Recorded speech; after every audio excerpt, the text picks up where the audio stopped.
En este video voy a explicar lo más claramente posible cómo medir una inductancia experimentalmente.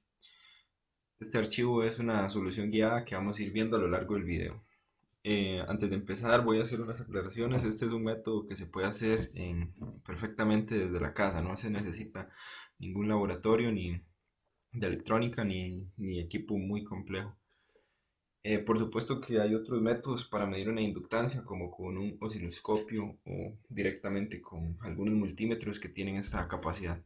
Pero para este video bueno, para este procedimiento no se necesita ninguna de esas cosas, solo un multímetro se va a necesitar.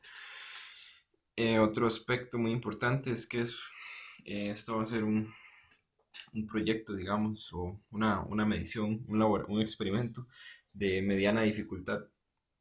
¿Y por qué digo de mediana dificultad? Bueno, porque los de dificultad básica son circuitos meramente resistivos, que son circuitos en serie, en paralelo, en corriente directa. Para este ejercicio se necesita análisis de circuitos en corriente alterna.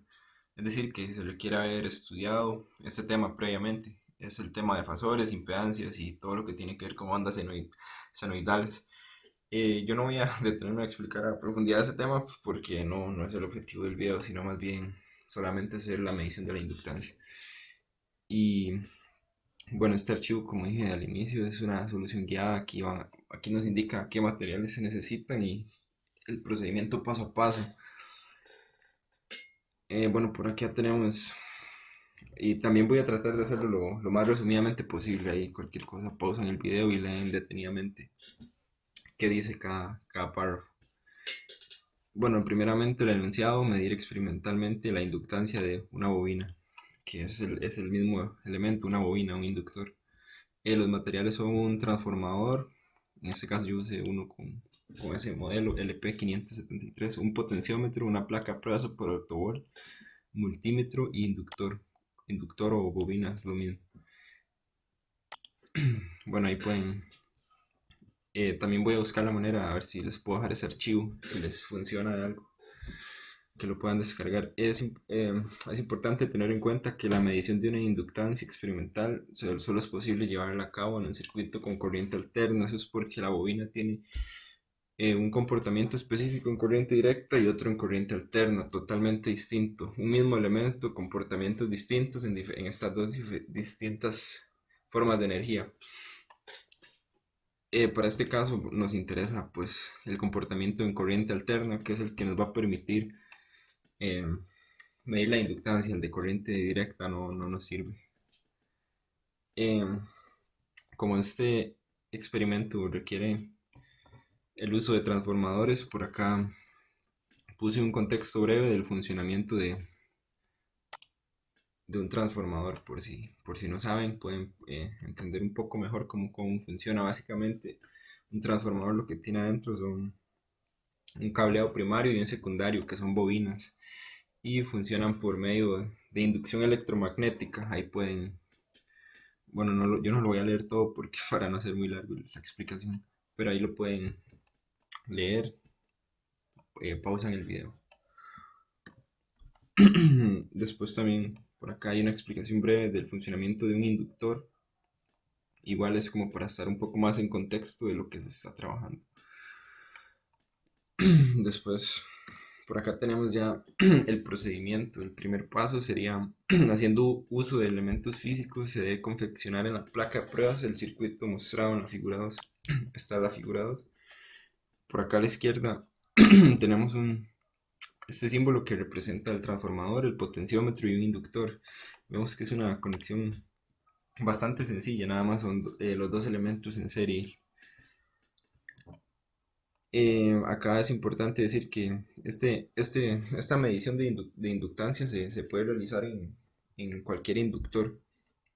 No requiere una medida específica, igual para el potenciómetro, igual para el transformador. El transformador eh, para, no se requiere que el secundario tenga un voltaje específico. Puede ser 12 voltios, 24 voltios, 10 voltios RMS. No se requieren valores específicos. Eh, el segundo paso es poner en funcionamiento el circuito. Esto vendría siendo nada más conectar el transformador. Se debe tomar todas las precauciones posibles, ¿verdad? Para evitar ahí conflictos con el circuito, que ojalá que esté bien conectado y se use una regleta y todas las desconexiones estén bien hechas. Bueno, cuando la corriente empieza a fluir, va a generar una caída de tensión en el potenciómetro y una caída de tensión en el inductor. Como el potenciómetro es un elemento que puede variar su resistencia, también puede variar su caída de tensión. Entonces, con la perillita que trae este componente, lo que se debe hacer es buscar que la caída de tensión en el potenciómetro sea similar a la caída de tensión en la bobina. Esto se puede hacer pues con el multímetro, solo se va ajustando el potenciómetro y si la fuente es de 12 voltios, por decir algo, se busca que el potenciómetro tenga 5 voltios y el inductor puede tener 7 o 6. No tienen que ser exactamente iguales, sino pues similares. Este paso lo que busca es que ninguna caída de tensión esté en el orden de los milivoltios, porque eso generaría mucho margen de error. Igual ahí pueden leer un poco más detenidamente todo lo que dice.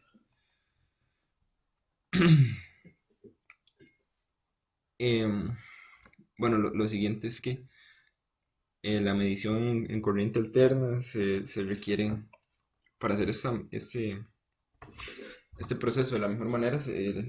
Como ya sabemos, el voltaje, bueno, todas las magnitudes en corriente alterna están compuestas por una magnitud y un ángulo de fase. En este caso, el multímetro nos va a permitir conocer la magnitud, pero desgraciadamente, desafortunadamente, también se requiere pues un método matemático para encontrar el ángulo de fase de cada magnitud. En este caso se utiliza el método de los cosenos. Esto simplemente se utiliza porque no tenemos otra herramienta para encontrar este ángulo de fase. Si tuviéramos un osciloscopio, se puede hacer desde el osciloscopio y evitar completamente todo este procedimiento del teorema de cosenos. Eh, Básicamente el teorema de los cosenos es bastante sencillo, simplemente dice, es un teorema que conociendo las longitudes de los lados de un triángulo pues, se pueden conocer cada, la medida de cada ángulo interno, con solo saber cuánto mide, en este caso A, B y C. Estas vendrían siendo las magnitudes y estos los ángulos de fase que necesitamos encontrar. También para este ejercicio es muy importante tener muy presente la ley de voltajes de Kirchhoff y la suma vectorial. Bueno, en este caso vector y fasor se pueden entender como un mismo concepto. Ahí lo pueden leer un poco si no lo recuerdan. Ahí la intención de estas letras, de estos párrafos es refrescar un poco esos conceptos. Por acá se puede ver un poco visualmente cómo, cómo, cómo están expresados la suma de fasores que vamos a realizar. Por acá también. Esta flecha verde vendría representando el voltaje tanto de la resistencia como del inductor. Y en la flecha azul sería el voltaje de la fuente que tiene. Vamos a ver.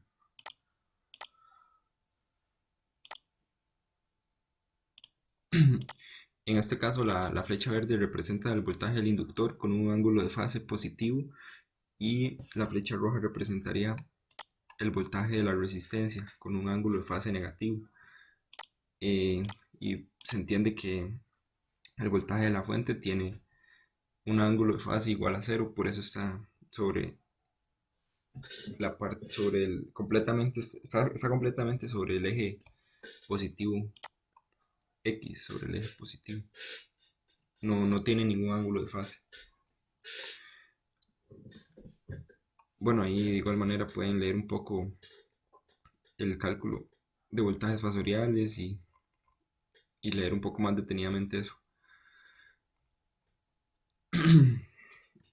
Para este caso, bueno, aquí está un poco más claro con las flechas. La flecha verde es el voltaje del inductor, que vendría la longitud de la flecha, en este caso representaría una magnitud que ya se encontró con el multímetro. Si son 9 voltios, 10 voltios, 6 voltios, ahí dependen de qué fuente y qué componente se esté utilizando. El multímetro nos dirá la magnitud, igual para la magnitud de la flecha roja, que es el voltaje del resistor. Esta magnitud la sabremos con el multímetro y el circuito que se ensambló en la protoboard. Y el voltaje de la fuente va a tener, como dije anteriormente, 0 grados de desfase, de ángulo de fase, y una magnitud que también podemos medirla con el multímetro. Y a continuación lo que se hace es como aplicar una combinación de principios, en este caso como la suma de vectores y también la ley de voltajes de Kirchhoff. Aquí se puede apreciar un poco. Consiste en lo siguiente, que la suma de la flecha verde y la roja tiene que dar como resultado la flecha azul. Y sabiendo las magnitudes de cada lado, se podemos encontrar el ángulo de fase del inductor, el ángulo de fase del resistor, y eso es básicamente lo que ocupamos. Esto es como la parte más compleja, pero en realidad no lo es tanto. Es cuestión pues, de leer el archivo detenidamente. En realidad está todo muy claro. Aquí con el teorema de los cosenos, este ángulo phi es el que se desea encontrar. Aquí se describe cómo se hace el despeje paso a paso para que quede el ángulo phi en un valor de grados. Igual para el ángulo beta, que vendría siendo el ángulo del resistor. Y con el procedimiento anterior se tienen los voltajes fasoriales de los elementos resistivos e inductivos del circuito. Ahora, mediante la ley de Ohm, se determina la corriente total del circuito. Bueno, aquí básicamente estas magnitudes, por ejemplo 15,3, se midió con el multímetro en la placa de pruebas. Y ya sabemos este voltaje fasorial porque también este ángulo cero lo sabemos desde el principio, que es el de la fuente.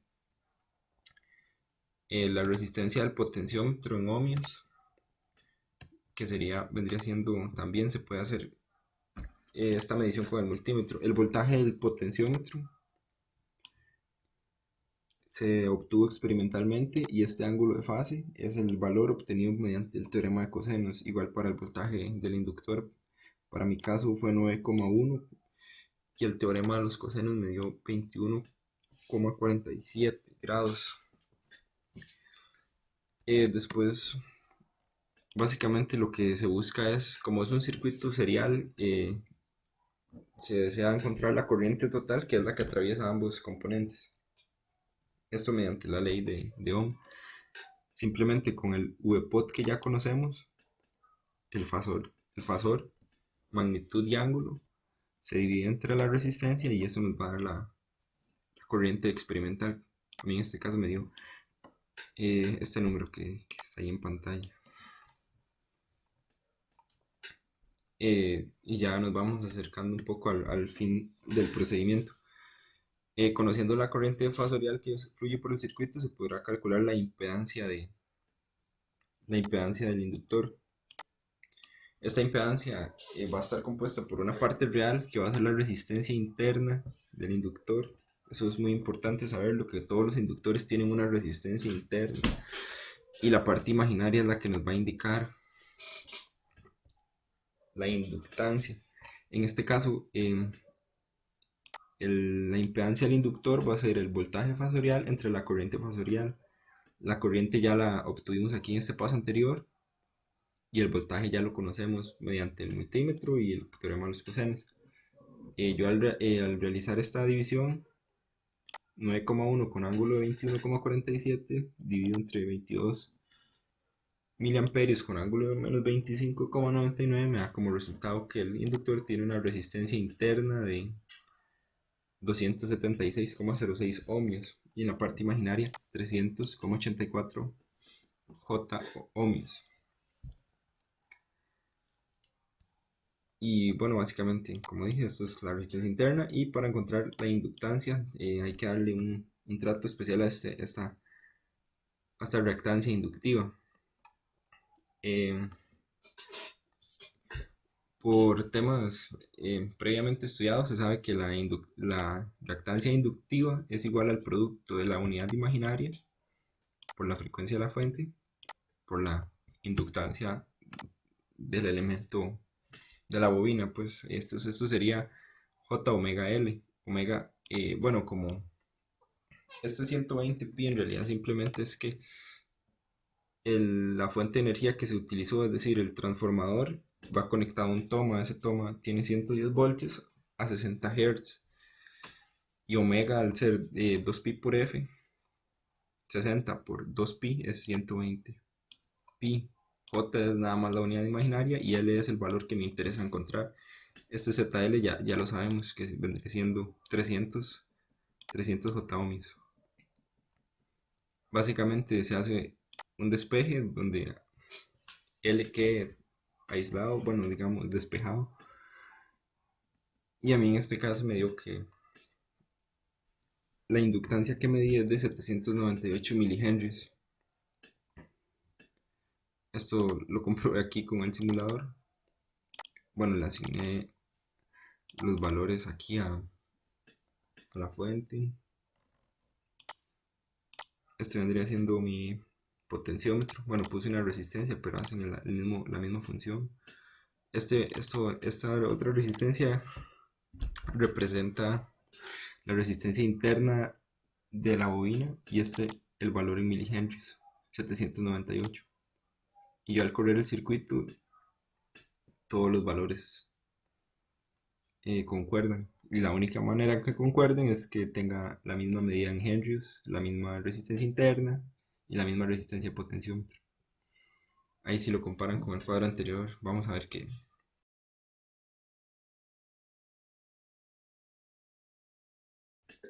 todos los valores varían en unos cuantos decimales, pero eso fue porque no trabajé con tantos decimales en algunas operaciones.